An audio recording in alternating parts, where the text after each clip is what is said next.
I'm Liz Faublas, and this is Currents. 2 more primary wins for Rick Santorum, one of his most prominent supporters, joins us. Plus, what New York bishops talked about with Governor Andrew Cuomo. Today we were speaking about tuition tax credits, farm worker justice, and several other things that really matter to us, and we've gotten a good reception. And Catholics from across the state lobby legislators at the Capitol. The more that the elected officials know and understand our issues, the more that they can assist us in getting our agendas moved forward.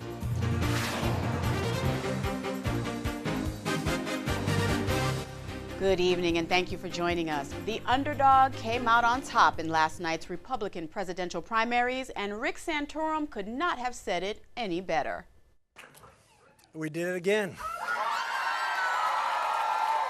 Santorum took the Alabama and Mississippi primaries, upsetting frontrunner Mitt Romney. They were both close races, with Newt Gingrich actually coming in second in both contests and Romney a close third. For Santorum, he's now looking ahead. If Louisiana, Missouri, Illinois, and yes, Puerto Rico, which we are heading to tonight, I might add. And we're going to spend 2 days campaigning in Puerto Rico, because we want to make sure that everybody knows we're campaigning everywhere there are delegates, because we are going to win this nomination before that convention. Santorum and Gingrich are both Catholics and both pro-life. The Susan B. Anthony list, which works to get pro-life candidates elected to office, has endorsed Santorum. Earlier today, I spoke with the organization's president, Marjorie Dana-Felser. Marjorie, got to begin by congratulating you on your chosen candidate's success. Big wins for Santorum last night, Mississippi and Alabama. What was the driving force there? It was a big win, thank you, and a win for all of us, I believe. And the driving force, there were several factors involved. The exit polls show that pro-life people and women really gave Santorum the edge in both states. And that defies all of the punditry and orthodoxy of politics. And look at it this way. And where does punditry and orthodoxy in politics come from? It really comes from, you know, the people who have been running the Republican Party for a long time, or the pundits in the editorial boardrooms. I mean, what Santorum does over and over and over again is defy this, and I think there's something going on very fundamental in his candidacy. Women are drawn to it, and it really does show that when you have a leader who understands and articulates well what he believes in the way that he does, it's just attractive to everyone. Marjorie, do you think he can keep this momentum up going into Missouri? Do you have faith he can do that? I absolutely do. It's almost as if, I would worry if he began to outraise Romney or Gingrich, because he defies all odds everywhere he goes. It almost increases the momentum when everyone sees the David and Goliath effect. But I have no question that he has great momentum. Now the big challenge is going to be Illinois, and that's where our focus will turn. Marjorie, I want to get your take on this. He's been doing very well among evangelicals. Yesterday confirmed he is a favorite with that demographic. With the Catholic vote, though, not so much, it seems. What do you think is missing? Well, I think what is going on there is what we've known for quite some time among Catholic voters, is that Catholic voters, we are not monolithic. Orthodox Catholic voters far and away go for Santorum without question. Those who are practicing their faith, those who are fallen away, or Catholic in name only, or somewhere in between on the continuum, but not really practicing and going to Mass every week, those folks can very quickly and easily fall into other categories. I think the more he speaks of the mandate that Obama has put on Catholic health care providers and everyone else, the more he will attract those Catholic voters back, because that group, no matter where they are on the practicing continuum, is outraged by this issue. Marjorie, Santorum is the first presidential primary candidate to be endorsed by the Susan B. Anthony list, and you've supported more than 90 pro-life members of Congress since its founding. Why throw your support behind Rick Santorum? Well, it's been a long time since we've seen a candidacy and a human being like him get to the point of just a few steps away from the Oval Office. And when that point came, it was very clear to us, this is mission central. Our goal is to end abortion in this country. That issue is at his core. It's about who he is. So it was, the moment called for it, and our board and selection committee did it. And we're putting everything we've got behind it, along with other candidates that we're helping in the country, too. At last count, I have you about $250,000 pledged to his campaign. How much more do you plan to pledge in terms of ads, in terms of backing, in terms of donations? Well, so far we've spent $500,000, and I'm sure that we will spend much more. Ours is an independent effort. So anything that we do is on behalf of him, vouching for him, not from the campaign, but on his behalf. So nothing we have goes directly to him unless we start fundraising for him directly, which we have not done yet. All of our efforts are funding our bus going and grassroots rallies and radio ads in all of those states. So I expect to at least double the amount that we've already put in, but that would be a minimum. So, whatever it takes is what we will try to invest. Marjorie, before we go, I want to address this issue with you. His strict views on the issue, as well as rights for same-sex couples and the issue being abortion, have repeatedly drawn aggressive pushback from his detractors on the campaign trail. What do you say to that? Well, what I say is he's a rare communicator in that he can communicate in a very loving way why he takes both of these positions and how they actually protect the vulnerable. They protect the children. They protect what Pope John Paul called the vital cell of civilization, the human family. And so when he communicates in that way, it does melt the opposition to some extent, not the hardened opposition, but certainly the opposition that is worried about this coming from a place of anger, which it does not come. And it does not come from the church in that way either. It comes from a place of love. Okay, Marjorie, thank you. That's the final word. Thank you so much. Congratulations again, and we really appreciate your being here with us. Oh, it's my pleasure. Thanks so much. Susan B. Anthony lists President Marjorie Dannenfelser. Stay tuned. There's more currents ahead. Coming up, plenty to discuss between New York bishops and Governor Andrew Cuomo. We'll hear all about it. We had some issues that we were allied with. We were grateful for some of the nods given in Catholic education.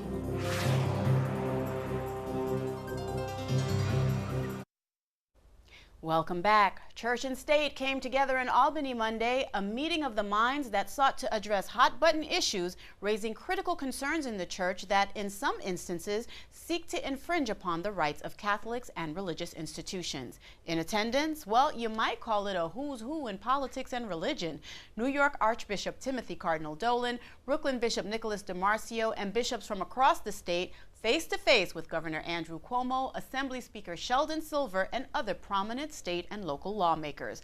As for some of the topics on that table, well, the bishops urged Governor Cuomo to help support our Catholic schools, preserve workers' rights, and retain religious freedoms. Also on the agenda, programs for the incarcerated and legislation that would strengthen abortion rights in New York. While both sides did not agree on everything, participants say that the general tone of the dialogue was cordial and they were able to put past grievances aside, at least for now. Our cameras were front and center on Monday, giving us a first-hand account from the day's major players of what progress, if any, was made. Lord, give right judgment to all who are here, who vote in this House. May they in their deliberations be concerned for those who are poor and marginalized, for students and farm workers, and for all who need the assistance of others. Cardinal Dolan and Bishop DiMarcio and their brother bishops are here in Albany to bring Catholic concerns to the attention of the governor and legislative leaders today before tomorrow's event, which is more than 1,200 Catholics from around the state for Catholics at the Capitol Day. Today we were speaking about tuition tax credits, farm worker justice, and several other things that really matter to us, and we've gotten a good reception. The meeting went very well. I think we always enjoy our meetings with governors, and I use the plural. We had some issues that we were allied with. We were grateful for some of the nods given in Catholic education. Bishop Hubbard shared with some social concerns he might go into for a minute that the governor was on our side with. We were worried, of course, about the Reproductive Health Act. I think it was very cordial. Obviously, we don't agree on a lot of things, but the things we do agree on, there was good support, good interchange, looking to the future for the assistance that we need to deal with the problem of our schools, getting some of the mandated services money back that we've been owed for years. It was a very good and profitable session. I think it is very important to meet face to face with the bishops and with some of the other clergy who have come here. The more that the elected officials know and understand our issues, the more that they can assist us in getting our agendas move forward. By discussing those issues, by working together, we can find a compromise. Whether that compromise would be suitable for both parts of the conversation, it's hard to say. But at least we have to have a dialogue, and that's what we're having here. We do agree on certain things, the care of the poor, housing for the poor, issues that we brought up, and he agreed with us and would look for our leadership and our support on the things that are difficult. There are some signs of hope in terms of there has been a repeal of the MTA tax. There has been positive signs in terms of funding for mandated services. So there are some positive signs. At the same time, one of the major concerns we have is the Reproductive Health and Privacy Act, and we're kind of expressing our concern on that issue. Statute of limitations remains a major concern. So it's a bit of a dance. He said, I just sat with for an hour with a group of pastors who have spoken on behalf of prisoners, migrant farm workers, immigrants, the elderly, the sick, kids in school, the baby in the womb. He said, those are people that don't have a voice, and he says, it means very much to me that you would come in and advocate for them. That meant a lot to us, and that sort of defines our issue.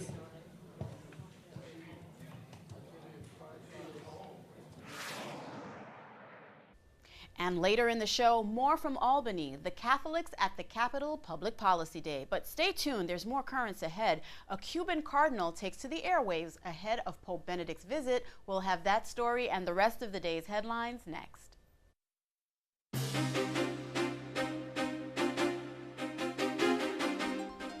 Welcome back to Currents. I'm Liz Fables. Coming up later, Catholics from across New York State lobby their legislators at the Capitol. We'll hear what they had to say. First, let's have a look at the day's headlines. Well, ahead of Pope Benedict's trip to Cuba, the Archbishop of Havana takes to the government-controlled airwaves. Rome Reports has the details. In a rare move, the government allowed Cuban Cardinal Jaime Ortega to talk about the Pope's coming trip to Cuba in the country's state-controlled television airwaves. The information was aired on an outlet called Educational Channel 2. For almost 25 minutes, the Cardinal talked about the Pope, explaining that he's visiting Cuba as a pilgrim to strengthen a faith that needs to be reawakened. Since the 1959 revolution, the communist government has held tight controls on the church and its presence in the media.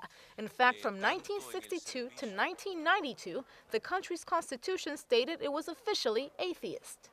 But now, the government is apparently making an effort to welcome the Pope with open arms. Cuba's government-run newspaper called Granma recently published a front-page editorial welcoming the Pope in his coming trip to the island. The article says it's an honor to welcome the Pope. It also says it will receive him with respect and affection. The article also adds that thousands of Cubans are ready to welcome the Pope during his historic visit. And during his appearance on Cuba television, Cardinal Ortega said Pope Benedict has discussed visiting Cuba since being elected Pope in 2005. He called Benedict the guardian of truth. Net and the tablet will have extensive coverage of the Pope's trip to Cuba and Mexico, which begins next week. Well, President Obama appears to be losing support with a key demographic. According to a New York Times CBS poll, the president's popularity with women appears to have dropped from 50% last month to an all-time low of 41%. Now, the latest numbers follow the announcement in late January of the federal mandate requiring most religious organizations to cover contraception in their employee health plans. Another atheist group is in hot water over a controversial billboard. The latest sign in Harrisburg, Pennsylvania, featured an image of an African slave with the Bible, quote, "Slaves, obey your masters." The billboard, sponsored by the group American Atheists, was up for less than a day before someone tore it down. The Pennsylvania Human Relations Commission is reportedly investigating and meeting with both American Atheists and leaders of the NAACP. The state director of American Atheists says he will not press charges against whoever damaged the billboard. The group has started a statewide campaign against the Bible and legislation in Pennsylvania, declaring 2012 the year of the Bible.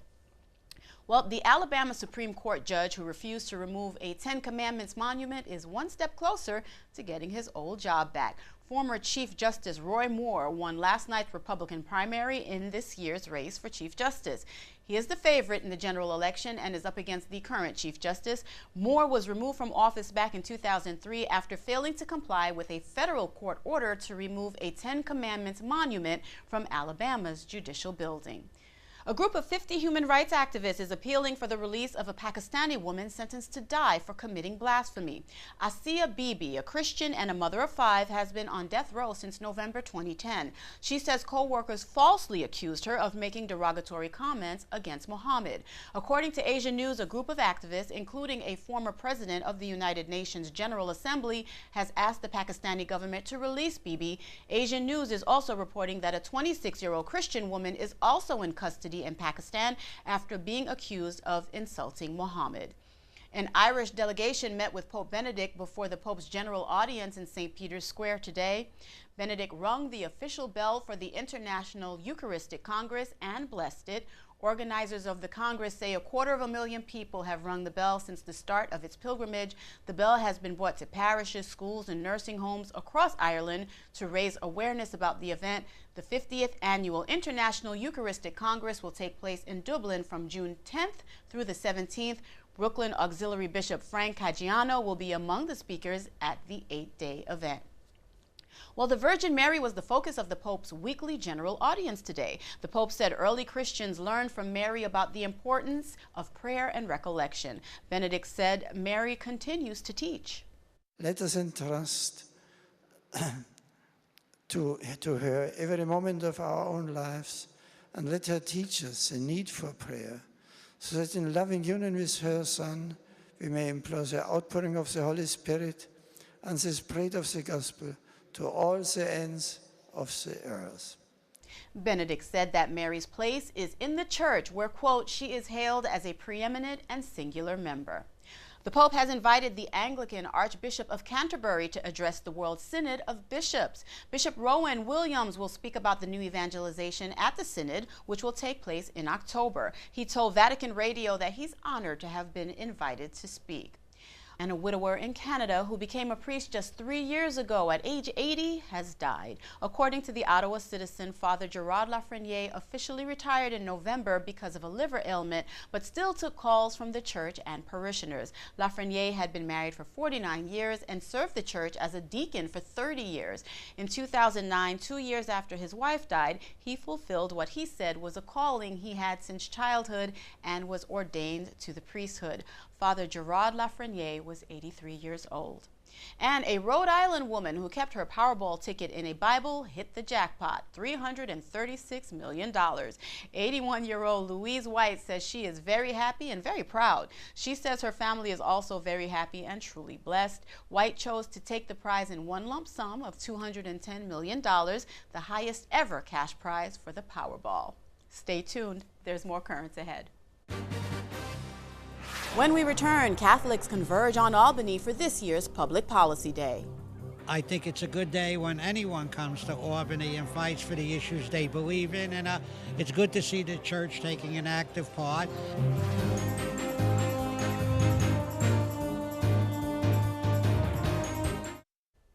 Yesterday, important discussions between church and state continued as over 1,200 faithful Catholics headed to the Capitol to make their voices heard. The day-long talks were a seamless extension of the discourse between Cardinal Dolan, Brooklyn Bishop Nicholas DeMarcio and their fellow bishops at their meeting with Governor Cuomo and top lawmakers on Monday. Catholics at the Capitol address issues such as funding for Catholic schools, the Reproductive Health Act, and housing for the homeless. Again, we were there talking with key representatives of the Catholic Church, both clergy and lay people, including some prominent, respected politicians who told us a meeting like this lets lawmakers know that Catholics are a force to be reckoned with and are not timid about defending the church, the rights of the faithful, and the common good. We never want to impose on anyone else in our nation what we believe, but we propose that others might see the wisdom of what we believe and adopt it as the law of the land.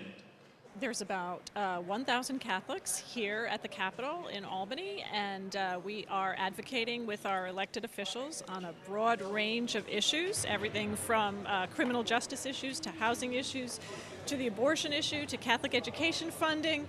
So people are talking with their elected officials and bringing the Catholic perspective to bear, and we think it's a great day.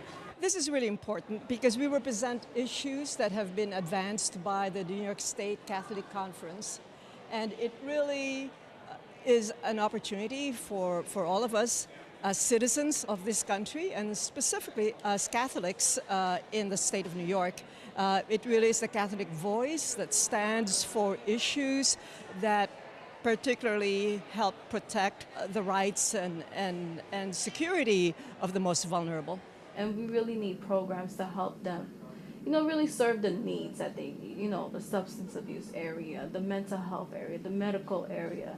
And if we can really push for just to provide these services for them, it helps the community. If you're not here, they're not going to hear your voice. And the more you're here, whether it's writing an email, writing a letter, making a phone call, coming to Albany, visiting their legislator locally, all of those are important. They're up here squeaking today. Right, and they're hoping that the laws that the legislators are enacting, the budget they're enacting, is going to be in their favor. I know it's not going to be possible for everybody to get what they came for, but I'm hoping that the majority of people get something out of this, because it says we the people and we are the people. It's so encouraging and it's so affirming to know that what I do on a daily basis, day in and day out, is supported by hundreds of Catholics and thousands of Catholics throughout the state. It's very affirming, very encouraging to know that the troops are behind the bishops in what the church teaches. Didn't we hear that God helps those who help themselves? We have to do what we can in terms, and we're doing that in terms of advocacy, but prayer obviously is a very important component of what we do. So I know that the Knights of Columbus are here to lead a rosary procession, and the Mass is always central to what we do here. So it's a recognition that we depend on prayers to help us get our objectives, achieved. I believe everyone is an advocate, and I believe that everyone will get involved and start forming a relationship with their legislator and see it as a part of their faith. And that is all for this edition of Currents. Coming up tomorrow, and a time when forces are working against religion, an academy in Ridgewood is instilling a Catholic identity in its students. Until then, be sure to visit us online at currentsny.net. We're also on Facebook and Twitter. For all of us here at Currents, I'm Liz Faublas. Thank you for watching, and have a good night.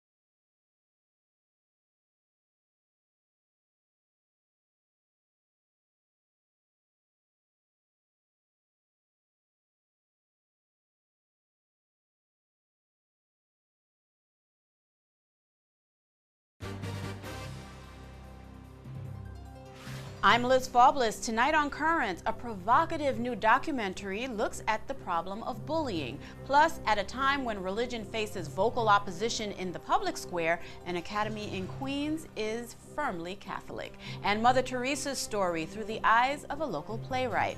Those stories and the rest of the day's headlines tonight on Currents.